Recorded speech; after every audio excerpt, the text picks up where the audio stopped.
If you live here in the good old US of A, you probably think monopolies are illegal. But did you know that in most states, utility companies are allowed to hold a monopoly so long as it's regulated? This is the story of a regulated utility company, Centerpoint Energy, and what they've been doing to the residents of Southwestern Indiana. I've lived here my entire life, and for as far back as I can remember, there's only ever been one utility company, though it's changed hands several times. Most recently, it was purchased by a Houston-based company, Centerpoint Energy. I'm told that if you ask the residents of Houston, they'll tell you how terrible Centerpoint is, so feel free and weigh in if that's you.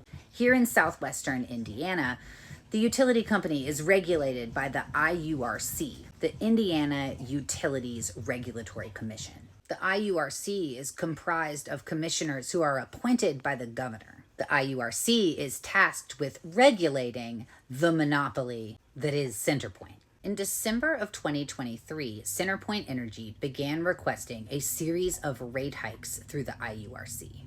The IURC approved said rate hikes. Since then, you've seen me talk many times about my $1,000 plus electric bills and how frustrating it's been trying to deal with Centerpoint Energy. I've talked about the investigation that never yielded any results. I talked about refinancing my mortgage and starting a GoFundMe to pay them. I talked about calling them to find out my full balance and how they were unable to tell me that figure until I rattled off some numbers on the bottom of my bill and was eventually told, yes, if I add the previous deferred balance to my current charges, that's the total due. In January, when my refinance completed, I paid that amount.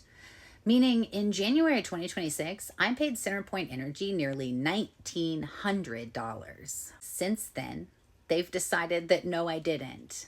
And though they found the call where I was told to pay that amount, they're not going to change it. And they claim I still owe them over $1,700 after getting contradicting information again and again, now via email, because I clearly can't trust the people I speak to on the phone.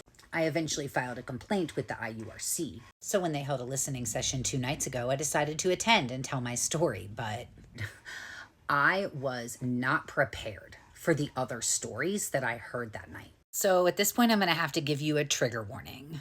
A trigger warning for a very ill child and a super sad mom, and a trigger warning for untimely.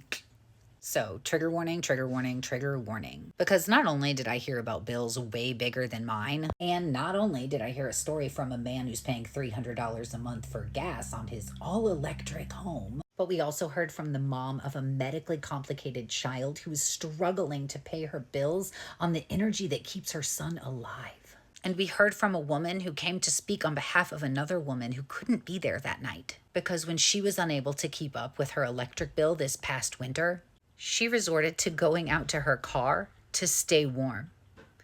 And she froze to death in that vehicle, meaning there is actual blood on Centerpoint and the IURC's hands.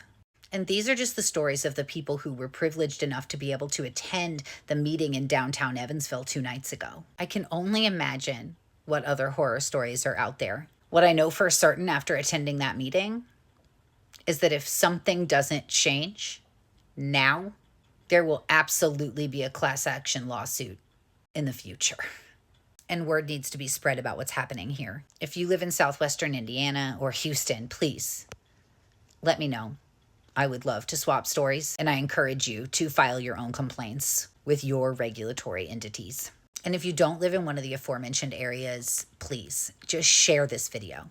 And if you live in Indiana, remember the governor is the one who appoints these commissioners.